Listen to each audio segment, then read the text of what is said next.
Olá, seja bem-vindo, seja bem-vinda você aí que está acompanhando esta aula. Vamos juntos comigo, professora Pura Moreno, e vamos aí um pouquinho falar sobre literatura. Então vamos juntos, tome nota, de olho na tela. Aula 13.1, literatura classicismo. Vamos ver os períodos, tá? As características, autores e obras. Percebam aí que nós estamos avançando nas aulas de literatura, não é isso, moçada? Muito bem, então mais uma escola aí literária, classicismo. Vamos lá da habilidade da aula de hoje? Identificar aí os efeitos estéticos da linguagem literária. Aí lembra que a gente falou numa aula sobre literatura, o que é literatura? E aí nós demos ênfase à questão desta palavra, plurissignificação. Então, uma das habilidades é essa, você conseguir, né, ter aí, identificar esses efeitos da linguagem literária aí deste período. Então, vamos à leitura total da habilidade. Identificar os efeitos estéticos da linguagem literária, plurissignificação, permitindo que a escrita literária seja aberta e ofereça espaço para a participação ativa do leitor, né? Então, muito bem. Vamos lá, então, nossa árvore do conhecimento, trazendo aí para você, olha lá, literatura, classicismo. E, como de costume, iniciamos sempre com texto atual. E desta vez, Dom Quixote, 1605, né? Então, a obra Dom Quixote teve um sucesso tão grande que em 1614 surge uma farsa, segunda parte de Dom Quixote, assinada por Avellaneda. Em 1615, Cervantes publica a segunda parte de Dom Quixote. A obra foi difundida em toda parte, até se tornar o mais lido romance em todo o mundo, por crianças e adultos. Ao escrever a obra, Cervantes pretendia ridicularizar os livros de cavalaria que organizavam de imensa popularidade na época. A obra impressiona por sua feição realista. A ação principal do romance gira em torno das 3 incursões feitas pelo protagonista por terras da Mancha, de Aragão e de Catalunha, ok? Então, o personagem Dom Quixote é um pequeno fidalgo castelhano que perdeu a razão pela leitura assídua dos romances de cavalaria e pretendia imitar seus heróis prediletos. Envolve-se numa série de aventuras.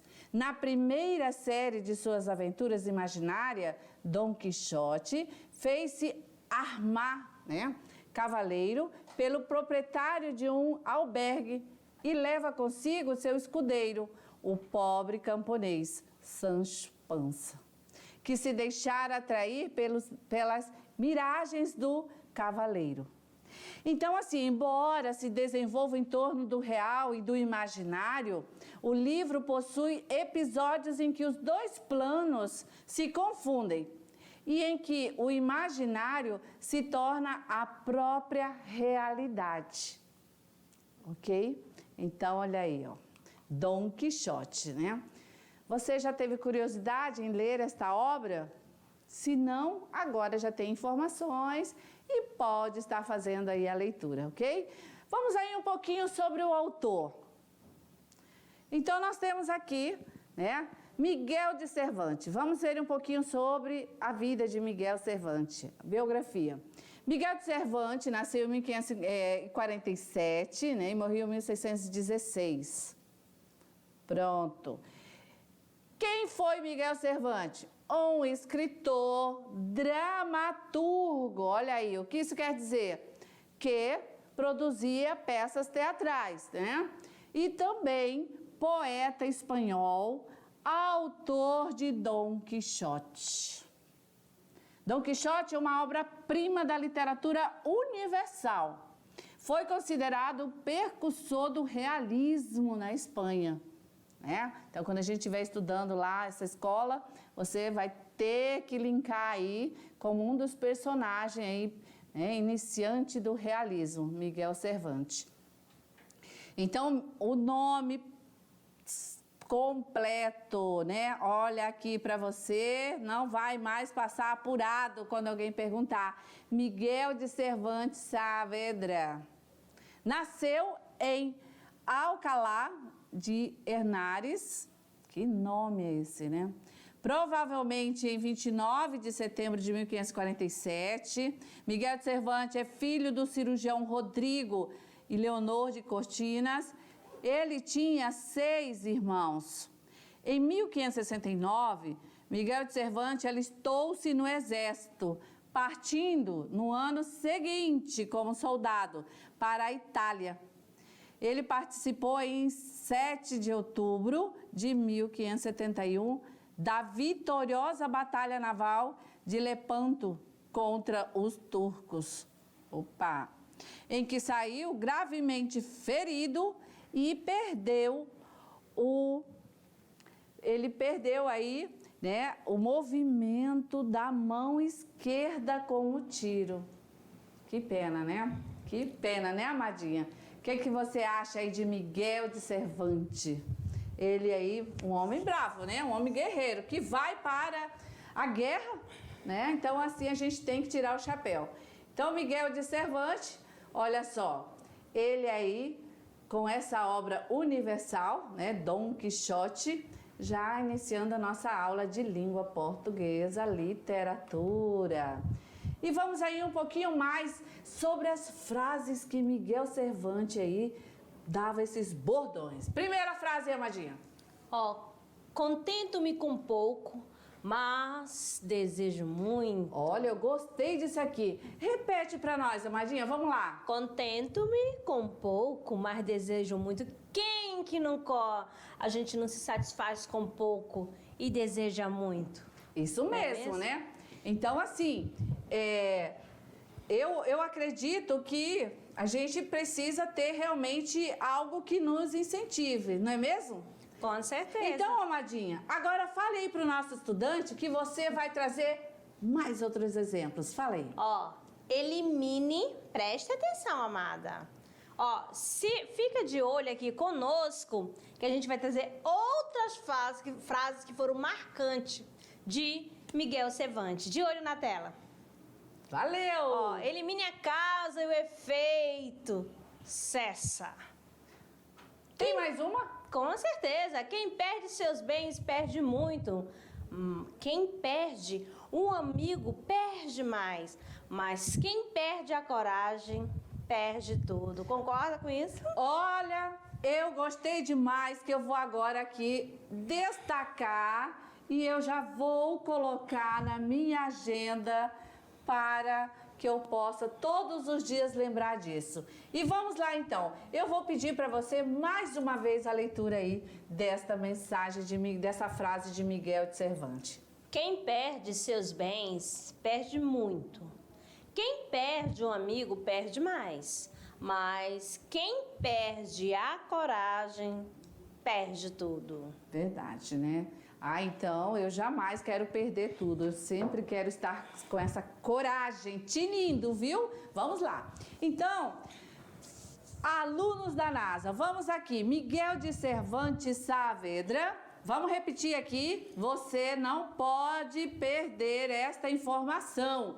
Miguel de Cervantes Saavedra, é isso aí. Ele faleceu em Madrid, na Espanha, no dia 22 de abril de 1616. 22 foi o descobrimento do Brasil, né? 23 de abril de 1616. Muito bem, aqui é assim, né? A gente tá sempre dando as dicas, vinculando algo para te ajudar, né? São estratégias aí para você estar já levando para você gabaritar aonde? No Enem, no Enem, nas atividades de sala e aonde você for aí solicitado a falar sobre, ok?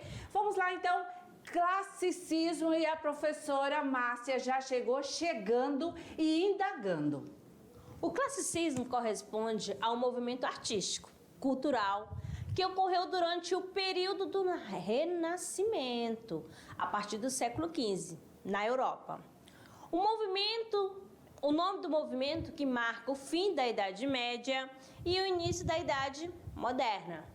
Faz referências aos modelos clássicos greco-romano. Ok, então isso aqui nós estamos vendo que o classicismo, ele traz aí, olha, primeiro que foi lembrar que é um nome do movimento, né? Bem claro, e não escola literária, né? Exatamente. Nome do movimento. Então, o classicismo é um movimento.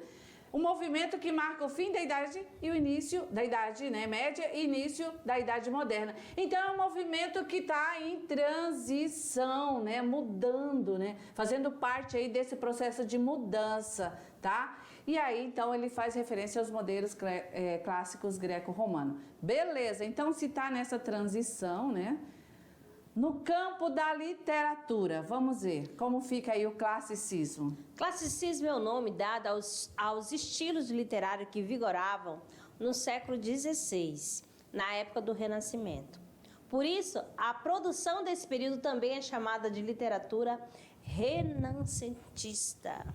Ok, então aqui os dois conceitos básicos, né, para que você não confunda com outra escola literária e também passe aí a assimilar as demais informações e as características, né? Como esses autores utilizavam as características para falar da temática em relação aí ao que acontecia, né? Porque nós temos aí uma sociedade em que nasce aí esse movimento, olha aí, fim da Idade Média. Então, na Idade Média, tinha muita aquela questão assim, familiar de casamento arranjado, lembra? Sim. Aí agora os jovens já lutavam pelos seus amores, pelo seu amor. Lembrando contra a família. Que Idade Média a gente já se remete, né, ao medievalismo, aquelas coisas arcaicas, vamos dizer assim, né?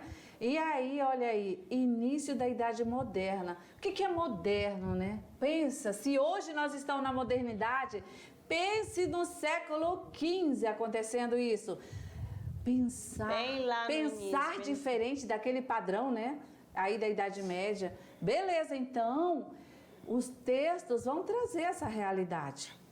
Os textos aí, eles vão falar, né, sobre essa questão aí, principalmente trazendo aí de volta na própria literatura, né, nos clássicos, se o aluno, porque os autores vão usar, por exemplo, se os autores de agora do hora contemporânea já falam do que acontece no dia a dia, então os escritores daquela época vão contar as histórias que passavam naquele período. Só prestar atenção nas literaturas clássicas. Ok. E quando falar em classicismo, nome de um movimento que aí marca o fim da Idade Média e início da Idade Moderna. Vamos embora, aluno da NASA! E nisso, olha, nós temos aí, né, já as produções, né, também aí em relação à pintura. Olha como aparece aí. Nós já temos essa questão do nascimento de Vênus aí, 1484 a 1486, de Sandro Botticelli, né? Que é uma das obras mais emblemáticas do Renascimento italiano, ok?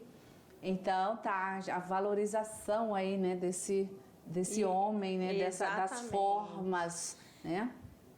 E sabe que aqui no Brasil não aconteceu, né? Vamos frisar, né? Porque aqui não houve o classicismo, porque você vai ficar ligado nas datas. Ah, sim, eles têm que voltar, lembrando que já tivemos uma aula, vai lá naquele card da aula em que a gente fala e explica a cronologia, né? A produção literária também, luso-brasileira, onde a gente pontua, mostra certinho, né? As eras, iniciando na Europa, iniciando em Portugal, né? Porque a literatura primeiro nasce lá, né? Depois aqui no Brasil. Então, não temos no Brasil. Muito boa a pontuação da professora Márcia aqui em relação a isso. Vamos lá. Contexto histórico, vamos lá, porque nossa vida ela é movimentada, né, por esses aspectos sociais, político, econômico, né? Então vamos nos nortear aí. Na Idade Média, olha lá, na Idade Média, o período que durou 10 séculos, ou seja, do século V, né, aí ao XV, 10 séculos, principal atributo da sociedade da época era a religião. Olha aí, historicamente, quem mandava, né? Qual era ali, ou vamos dizer assim, o norte, né? O que a sociedade da época tinha ali como, vamos dizer assim, não é norte, eu quero uma palavra que diz Deus assim, era o centro. isso, mas como se você ali não pudesse sair da linha, daquele pensamento, daquele comportamento, todos ali, né, nesse período, tinham que estar com esse pensamento teológico, né, teocêntrico, que Deus aí, o centro aí de tudo, beleza? Muito bem, isso Idade Média. Então, esse momento esteve marcado pelo Teocentrismo. que esse lema era o quê? Os dogmas, os preceitos da Igreja Católica, que cada vez mais adquiria fiéis. Olha aí. Então, as pessoas que estivessem contra ou questionassem esses dogmas eram excomungados. Você se admirou? Não. Naquele século era assim, naquela época era assim, né? Além de serem excomungados, eles também aí, né, olha só, podiam sofrer alijamento da sociedade. E por último caso, eles também podiam ser submetidos à morte, beleza? Trágico, né? Mas era assim, muito bem. Então, o humanismo, atenção, o humanismo, ele surgiu a partir do século XV na Europa, começou a questionar diversas questões que, em vez de cientificismo, questões, uma vez que o cientificismo despontava, né? Então percebo que aí já vem tendo essa mudança, porque se era uma transição e já chegava a modernidade, então aquela sociedade, as pessoas passavam a pensar diferente, a questionar mais e com isso muda também aí, né? Toda uma realidade para aquele período. E aí olha os questionamentos. Aí chega o momento do cientificismo, né? Vai despontando isso. E aqui nós temos o grande símbolo, né? Desse momento, que nós temos a nomenclatura, olha aqui, ó, do antropocentrismo humanista, né? Então aqui com isso a gente vê que deixa, né, para o passado o teocentrismo e com a modernidade começam novos questionamentos e passa a ter lugar agora o antropocentrismo. Vejam que aqui na leitura imagética nós temos aí o ser humano, né, o homem, e os movimentos. A gente vê, faz a leitura da simbologia de que ele está em movimento. Não é isso, amadinho? Você consegue ver que é como se ele estivesse ali, né, fazendo já todo movimentando. Esse contorno. Mas é isso mesmo. Então ele está num espaço, né, num globo, no meio ali, no centro do universo, né, tá? Beleza? Então isso já tendo novos conceitos, novos pensamentos, né? E aí vamos lá então ao nosso conceito. Estudiosos foram capazes de propor novas formas de análise do mundo e da vida. Então, que estivessem além do divino. Graças a esses estudiosos, né? Por isso que temos que tirar o chapéu aí para esses estudiosos, para os Questão analistas, da ciência, para os pesquisadores, né? Muito bem, porque são eles que trazem aí, né, toda essa mudança. Faz, né, vem a gente pensar, né, com as descobertas. Beleza, então foram eles aí que proporam aí novas formas de análise do mundo e da vida, tá? Além do divino. Então, né, gente, vamos lá, vamos pensar com coerência, né? Mas será que não pode o homem ser capaz de produzir algo, de criar? Será que é só mesmo através da igreja? Será que é só mesmo em relação à parte divina? Aí começam novos pensamentos. Ou seja, apresentavam questões baseadas na racionalidade humana.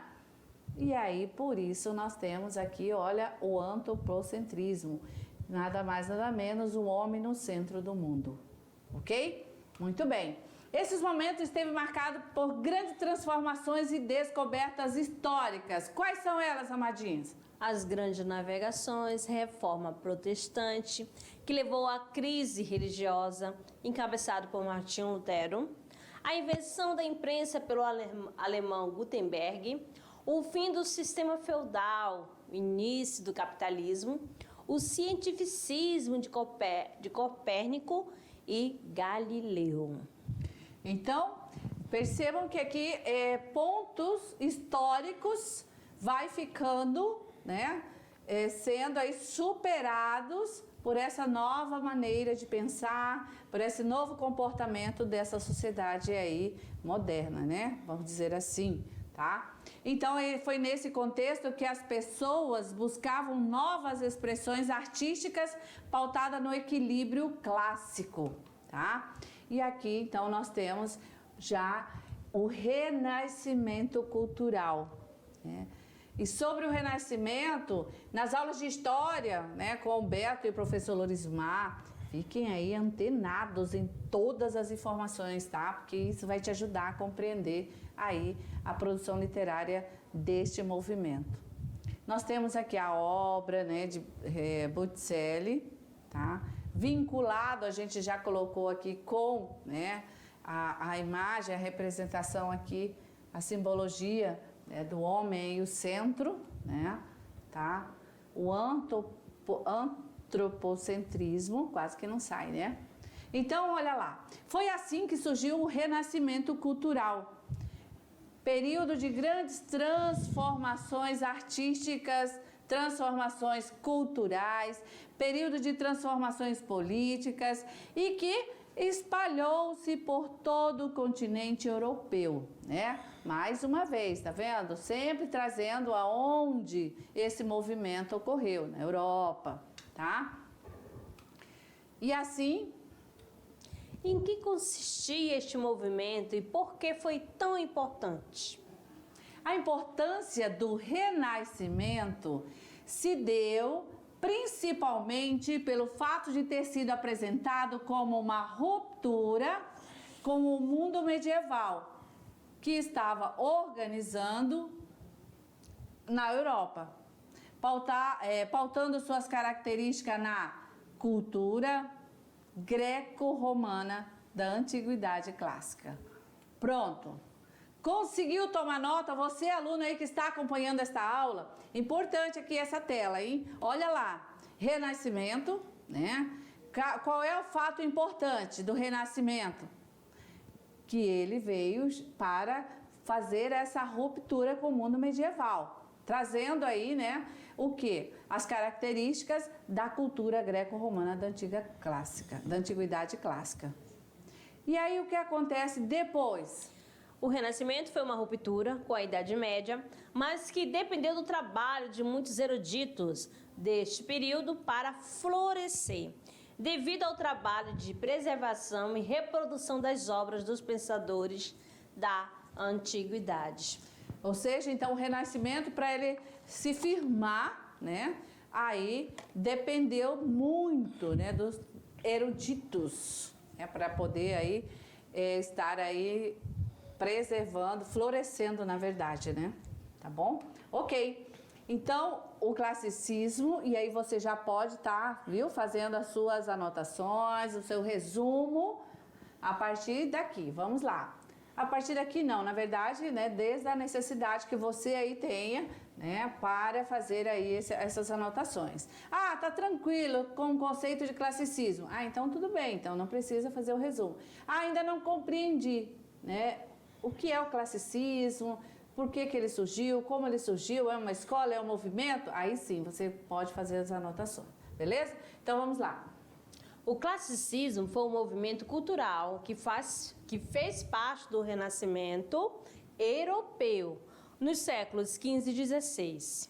Sua proposta era um retorno às formas e temas da antiguidade clássica, ou seja, da Grécia, Roma antigas. Mais uma vez o conceito, né, bem sintético para você aí, aluno da NASA. Então, tranquilo aqui. Vamos agora entender o classicismo em Portugal. O classicismo compreende o período literário do século XVI, entre 1537 e 1580. O marco inicial do movimento foi a chegada do poeta Francisco Sá de Miranda a Portugal. Ele se inspirou no humanismo italiano, trazendo uma nova forma de poesia, o doce estilo novo, esse baseado na forma fixa do soneto, dos quartetos e dos tercetos, nos versos decassílabos e na oitava rima. Ok, então estamos vendo claramente já aqui a explicação da estrutura, né, dessa poesia. Então, o classicismo, ele nasce aí, né, na Europa, tá? E aí, o que acontece? Nós temos aí um marco que inicia esse movimento. Foi quem? Foi o poeta Francisco Sá, né? Beleza, então, ele se inspirou no humanismo italiano, né? E aí, o que ele fez com isso? Ele trouxe uma nova forma. E aí eu dou esse estilo novo, né?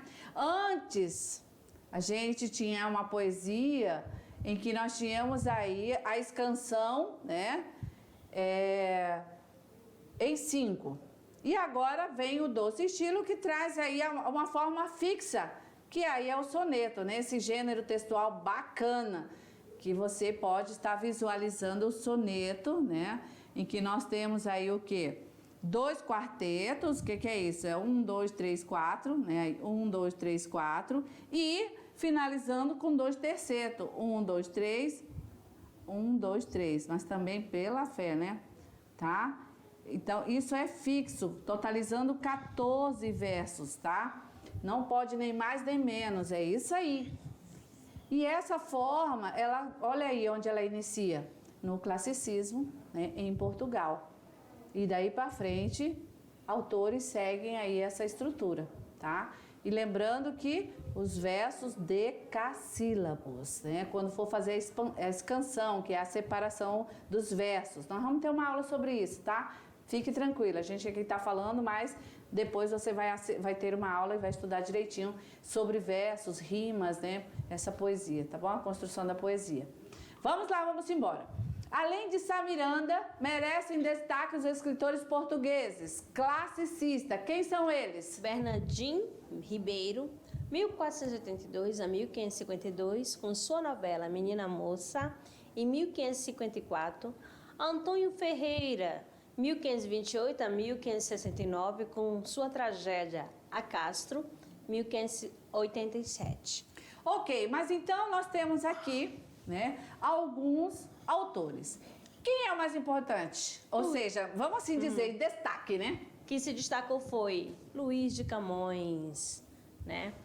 Luís de Camões, um dos maiores poetas portugueses na literatura mundial, que a literatura portuguesa ganha notoriedade. Ah, então é a partir, né, de Camões, né? Que realmente a literatura portuguesa ganha aí os holofotes do mundo, né? Vamos dizer assim, tá? Olha que aqui o camarada Camões, camarada desculpa Camões, né? Olha aí o grande poeta Camões, tá? destaque aí da literatura classicista em Portugal. Legal, né? Eu gostei foi desse modelinho aí, desse babadinho, né? Flu-fluzinho. Tudo a ver, né? O aluno não tem como confundir, até pelas características até das roupas, né? Também, tudo a gente tem que vincular, né? Para levar aí como dicas de conhecimento, tá bom? Vamos lá! Sua grande obra, Os Lusíadas, de 1572, é uma epopeia classicista, onde ele narra a viagem de Vasco da Gama às Índias. Ela foi escrita em 10 cantos e está composta de 8.816 versos decassílabos em oitava rima, distribuídos em 1.120 estrofes. Você aí que se admirou agora, que falou o quê? Eu nunca vou ler essa poesia, né? Calma, essa epopeia, claro que você tem que ler. Ali estão os contos fantásticos, ali está o segredo, né? Os olhos de Vasco da Gama, gente, tem aventuras, vocês não têm noção o que tem aí nessa epopeia, tá? Então, deixe de preguiça e vamos à leitura sim. Você pode estar lendo, né, por parte, você pode ler o canto 1, canto 2, passar a interpretar e com certeza você vai ficar sendo seduzido aí pela narrativa e depois quando você vê já leu aí as 1.120 estrofes, tá bom? Mais um pouquinho aí sobre o classicismo. O classicismo em Portugal permaneceu até 1580, o ano da morte de Camões e também da união das coroas ibéricas, aliança estabelecida até 1640 entre Espanha e Portugal. No Brasil, esse período literário ficou conhecido como quinhentismo. Olha, eu acredito que esta parte aqui eu vou colocar até a carinha já da professora feliz, porque é o Brasil entrando em cena na literatura aqui a partir, né, de 1640, né, em que aí esse movimento, ele aí termina, na verdade, abre espaço aqui no Brasil, iniciando com o quinhentismo, ok? Muito bem. Olha, informação importante. Vamos lá. Lembrando agora que nós temos aí na construção poética, né, as características. Então, vamos conhecer a linguagem do classicismo? Clássica, formal, objetiva, equilibrada e racional. Dessas formas, os autores do classicismo priorizavam a linguagem culta e o rigor estético, tá bom? Então, vamos lá. Sobre a origem do classicismo. O classicismo é o período artístico que ocorreu no século XVI e surgiu na Itália, junto com o movimento renascentista. Na literatura portuguesa, o classicismo tem início com a chegada do escritor português Francisco de Sá Miranda a Portugal em 1537. Ok, aqui para gravar na mente e no coração do nosso aluno da NASA, né? Conceito bem sintético sobre a origem do classicismo. Nós falamos sobre isso no início, lá no conceito. Mas quem ainda não captou a mensagem, agora está aqui. Eu acredito que desta vez você agora consegue compreender. Por quê? Qual é a origem do classicismo? Está aqui, tá bom? Seguimos. Ele retornou da Itália trazendo consigo modelos novos. Estes foram introduzidos na literatura, sobretudo os sonetos, que ficaram conhecidos como doce estilo novo. O soneto é uma forma poética fixa, formada por 2 quartetos, estrofes de 4 versos e 2 tercetos, estrofes de 3 versos. Ok, então aqui visual para o nosso aluno da NASA agora, né? Chega de rabisco que a professora fez lá no exemplo e está aqui, né? Então essa estrutura, ela passa agora a ser aí vivenciada pelos autores a partir então do classicismo, tá? Soneto, classicismo, forma poética fixa, tá? Então aí as palavras-chave para você aí não dizer que não está conseguindo assimilar, ok? Vamos adiante então. O que aconteceu aí com o classicismo?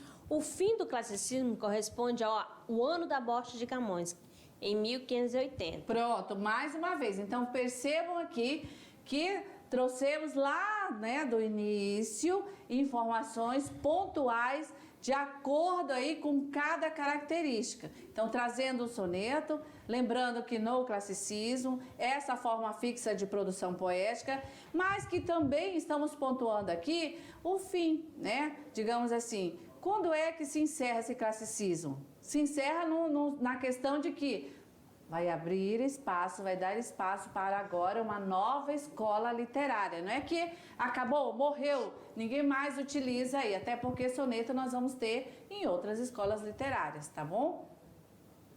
Após o classicismo tem início o movimento artístico do barroco. Olha, tá vendo? Então, após nós vamos ter aí uma escola literária, que é barroco. Beleza. Vamos então aos exemplos, como o soneto, né? Essa estrutura fixa. Amor é fogo que arde sem se ver, é ferida que dói e não se sente, é um contentamento descontente, é dor que desatina sem doer. É o não querer mais que bem querer, é solitário andar por entre a gente, é nunca contentar-se de contente, é cuidar que se ganha em se perder.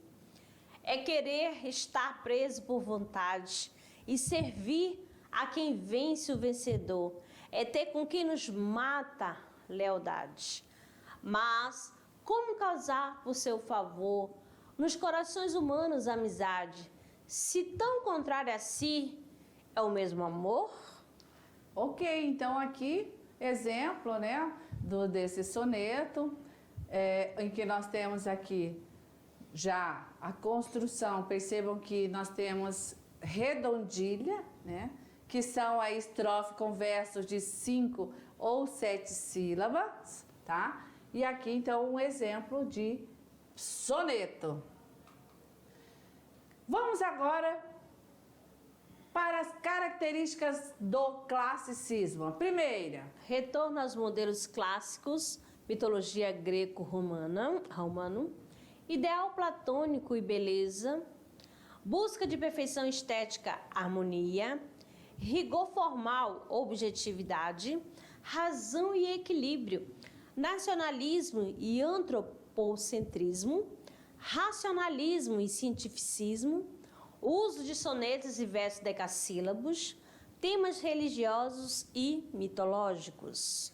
Ok, então, lembrando, classicismo, mitologia, classicismo, nós vamos ter aí, né, a greco-romana retomando, né, sendo retomada.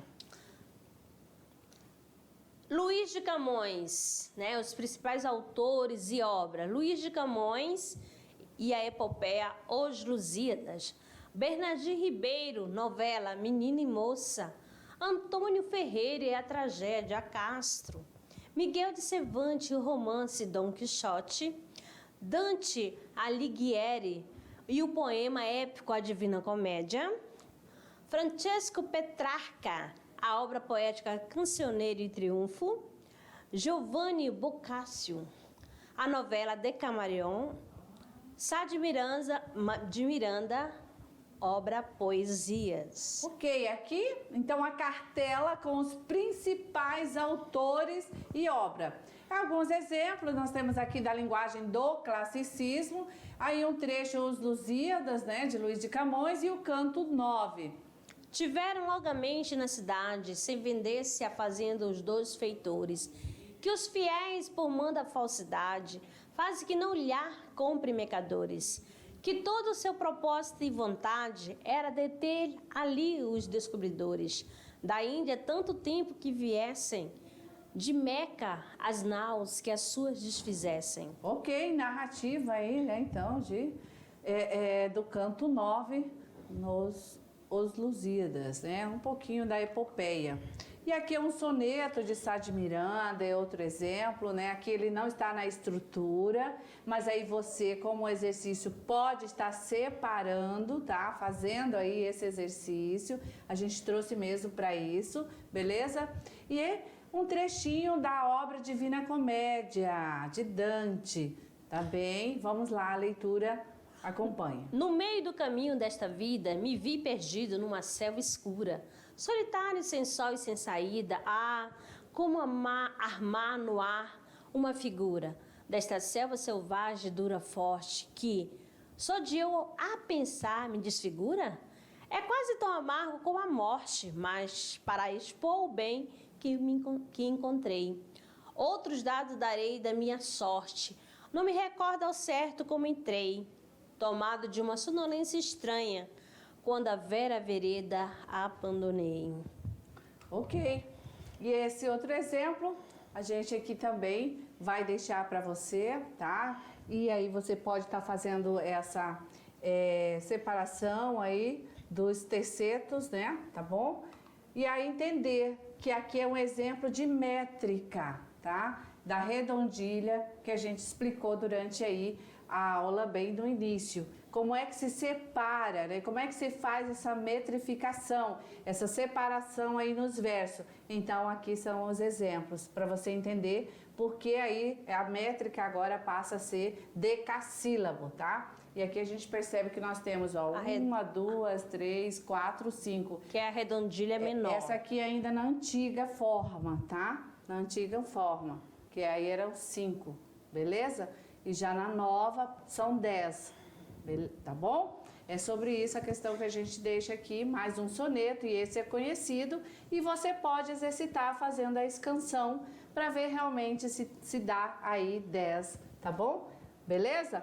Muito bem, então, dessa maneira, olha lá você, tá? Não esqueça de exercitar e fazer essa escansão. Nós temos o Trabalhando Gênero, tá? Em que você aí vai produzir, claro, né, aí um soneto, tá bom? Beleza? Então, a gente aguarda vocês lá nas atividades.